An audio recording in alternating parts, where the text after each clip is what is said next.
అదే RTV app వార్తల్ని క్షణాల్లో చదివే అవకాశం ఉంటుంది. ఒక న్యూస్ పేపర్, ఒక టెలివిజన్ ఛానల్ మీ చేతుల్లో ఎప్పుడూ ఉంటాయి. తిరుపతిలోని వ్యవసాయ కళాశాలలో దీర్ఘకాలంగా పనిచేస్తున్నటువంటి ఉద్యోగులను పర్మనెంట్ చేయాలని చెప్పి రోడ్డెక్కారు.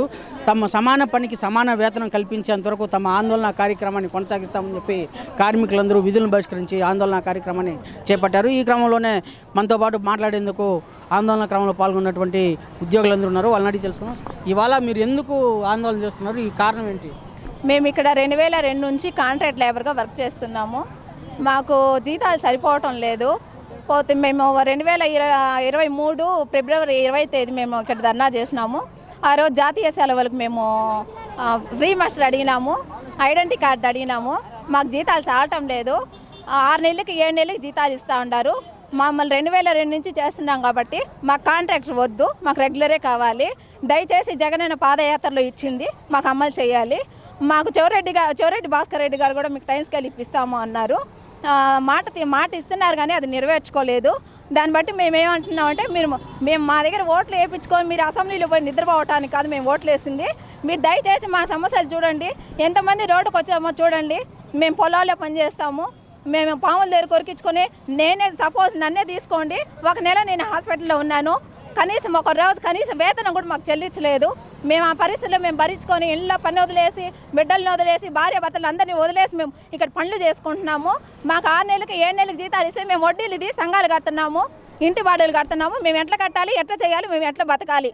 ఒకరు ఇద్దరు కాదండి, మేము బతకడానికి 300 మంది అగ్రికల్చర్ నమ్ముకొని సీనాటి ఎంతమంది ఉండారో దాన్ని చూడండి మీరు ఒకసారి. మొత్తం పొలాల్లో పనిచేసే వాళ్ళం మేము ఫ్యాన్ల కింద కూర్చొని ఏసీల కింద కూర్చొని పోవటం లేదు. చౌరెడ్డి భాస్కర్ రెడ్డి అన్న గారు మీరు వినాలి, తప్పకుండా మీకే చెప్తున్నాను నేను.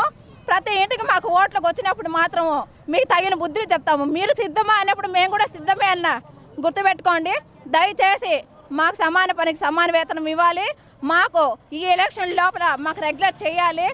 అది నెరవేర్చకపోతే మాత్రం మేము ఎట్లా బయట వచ్చినామో మిమ్మల్ని ఎట్లా బయట లాతాము. అది గుర్తుపెట్టుకోండి అన్న జగనన్న. మీరు ఉద్యోగం చేయకుండా మీరు ఉద్యోగాలు బహిష్కరించి ఆందోళన చేసే దానివల్ల మీకు జీతాలు అనేది ఆపేస్తారు. మీరు ఇప్పుడు ఆపేస్తే మీ పరిస్థితి ఏంటి? ఇన్ని రోజులు మాకేమి నెల జీతాలు రావడం లేదు. నెల జీతాలు రావడం లేదు. మేము కష్టపడిపోవాల్సిందే. 2 నెలలు 3 నెలలకి జీతాలు వేస్తారు. సప్పో చేసుకోవాలి, ఇల్లు గడుపుకోవాలి. ఇప్పుడుండే ధరల్లో మధ్యతరగతులు ఎట్లా బతకాలని, ఏం చేయాలని, ఈ ఉండే నిత్యావసరాల ధరలు బట్టి దాన్ని బట్టి మేము ఇంకా ఇప్పుడు అప్పు చేసుకొని బతుకుంటాం. ఇప్పుడు వాళ్ళు ఇచ్చే జీతాలు మాకు సరిపడడం లేదు. దాన్ని బట్టి చూసి మాకు ఏదైనా జీతాలు పెంచి రెగ్యులర్ చేయమని, సమాన పనికి సమాన వేతనం హైకోర్టే తీర్పిచ్చింది. ఇంతవరకు మాకు ఆ వేతనం కూడా రాలేదు. ఇక్కడంతా ఇంతమంది ఆడబిడ్డలు రోడ్డు ఎక్కి కూర్చున్నాము. కొంచెం చూడమని చెప్తున్నాము ఆ జగనన్న గారికి. మీరు ఇప్పుడు 3 రోజులుగా చేస్తూ ఉన్నారు. మీ గవర్నమెంట్, మీ వీసీ గారు స్పందించుకుంటే మీరు మళ్ళీ ఏం చేస్తారు? మేము ఎక్కడికైనా పోతాము, ఏ పనైనా చేసి సాధించుకుంటాము. మేమైతే ఎక్కడికి ఇంకా తగ్గము.